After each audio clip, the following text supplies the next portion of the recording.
Olá pessoal, Lucas Pérez aqui, passando mais um dia para a gente bater um papo sobre transporte de material biológico.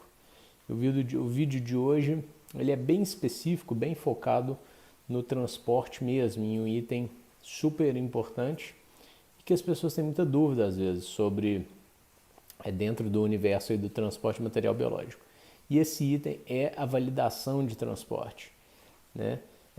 O que é a validação de transporte, pessoal? Nada mais é do que um estudo onde eu estou validando se as minhas premissas vão dar certo, né? Então eu parto sempre de algumas premissas. Olha, uma premissa é de que eu posso utilizar uma caixa de 8 litros, de que esse material precisa chegar de 2 a 8 graus por causa do tipo de exame, do tipo de amostra. Eu parto de uma premissa de que esse prazo de transporte vai ser de 24 horas, por exemplo, e aí eu começo a partir disso a definir o que eu vou fazer. Tá? Então, na verdade, a base seria: eu preciso levar um material biológico do ponto A ao ponto B em 24 horas de 2 a 8 graus. Tá? A partir disso, dessa base, eu começo a definir a minha estratégia de embalagem, que é uma coisa que eu vou validar, né? Que eu vou olhar aí nessa validação. Então, eu vou basicamente na validação dimensionar para que as minhas embalagens estejam certas e meus materiais refrigerantes estejam certos, né? Então, a partir do momento que eu definir, preciso em 24 horas chegar de 2 a 8 graus, eu vou começar a definir as embalagens, ponto de partida. O que a gente costuma fazer? O próximo passo seria eu definir aproximadamente quantas amostras cabem em cada caixa, tá? Então, eu verificar o volume de material que eu devo transportar, né, a faixa de volume, por exemplo, de 1 a 10 amostras, tá? Vai ser sempre uma faixa nessa de 1 a 10 amostras, de 1 a 10 tubos de 5 ml, por exemplo. Isso já é uma definição de um pontapé, e aí com esse pontapé de quantidade de amostra eu defino o próximo passo, que é o tamanho da embalagem. Então se eu vou usar de 1 a 10 amostras, eu consigo utilizar uma caixa de 3 litros, por exemplo. Beleza, se eu consigo utilizar uma caixa de 3 litros, agora eu preciso definir o Gelox, tá? Tá, então eu vou utilizar o Gelox de 400 ml, que é de Gelox em barra. Então, vamos testar com 2 barras de Gelox para ver, né? Eu vou ficar ali numa análise de utilizar entre 1 e 3 barras, geralmente, de Gelox, para que caiba um volume de amostra legal. Dificilmente uma vai aguentar um transporte, por exemplo, de 24 horas, mas ali pode ser que 2 Gelox, 2 barras de Gelox eu consiga segurar. Então, legal, vou fazer então uma validação considerando um transporte de 24 horas, 2 a 8 graus, caixa de 3 litros, utilizando 2 Gelox. Aí as embalagens que eu vou utilizar, primária, obviamente, secundária, aí eu vou utilizar o canister ou o ziplock, tudo isso vai influenciar a sua validação. Aí eu vou validar com o ziplock, com a mantinha ali, a almofada absorvente ali dentro do ziplock. Então vai ter primária, ziplock com almofada, vai ter isopor com os 2 Gelox, vai ter terciária de papelão, por exemplo.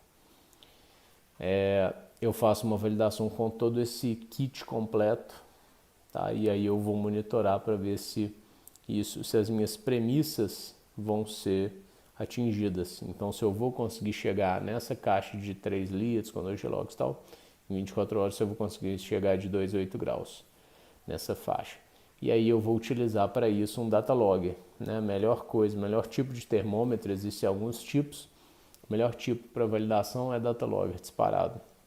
Você coloca ali, por exemplo, uma programação de registro minuto a minuto, e aí depois do teste você faz uma verificação Aí ele começou em 2 graus e terminou em 7, por exemplo.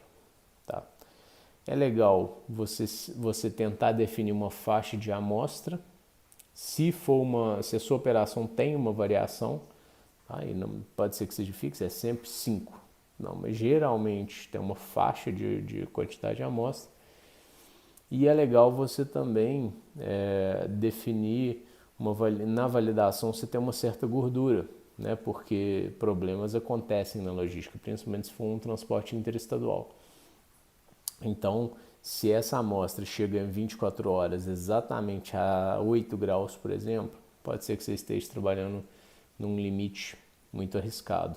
Então, talvez você colocar mais Gelox, ao invés de 2, colocar 3 para chegar em 7 ou em 6 para ter uma gordurinha, para se acontecer algum problema. Tá? Então, a validação de transporte ela precisa sempre partir dessas premissas: o tipo de exame e de amostra, o tempo de transporte, quantidade de material, tamanho de caixa, quantidade de material refrigerante, e aí eu vou fazendo os testes. Aí pode ser que eu precise subir um, tirar um, está muito quente, está muito frio e etc. Então essa é a ideia. Para uma caixa de 8 litros, vocês podem aí ter, para o congelado, desculpa, do de 3 litros, vocês podem ter aí uma dimensão de mais ou menos 2 até 3 quilos no máximo, tá? 1 quilo acho pouco, mas 2 quilos. Para o refrigerado na de 3 litros, uns 2 Gelox pelo menos, pode ser um bom ponto de partida.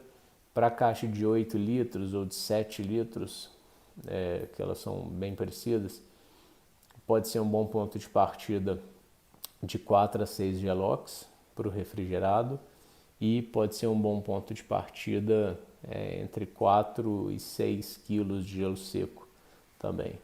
Tá? Para um volume de amostra, que no caso da caixa de 3 litros, eu diria que depende muito do tipo, se é um Eppendorf, o que é microtubo, tudo, mas digamos que um tubo padrão de 1 a 10 talvez, e uma caixa de 8 litros ou de 7 litros até umas 50, né? Acima disso já pode ser que fique, principalmente se não for temperatura ambiente, né? Se tiver que ter material refrigerante também, ali o gelo seco, o Gelox.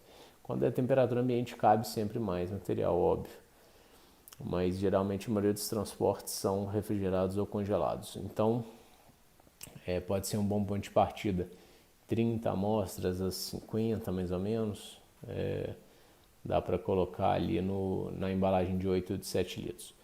Então partam dessas premissas, tá? Peguem essas referências que eu falei para que você parta, porque numa validação, por exemplo, você precisa tomar uma decisão de quantos quilos de gelo seco você vai partir, você vai iniciar a sua tese, né? E aí você vai subir, descer e tal. Então a validação de transporte basicamente isso, pessoal.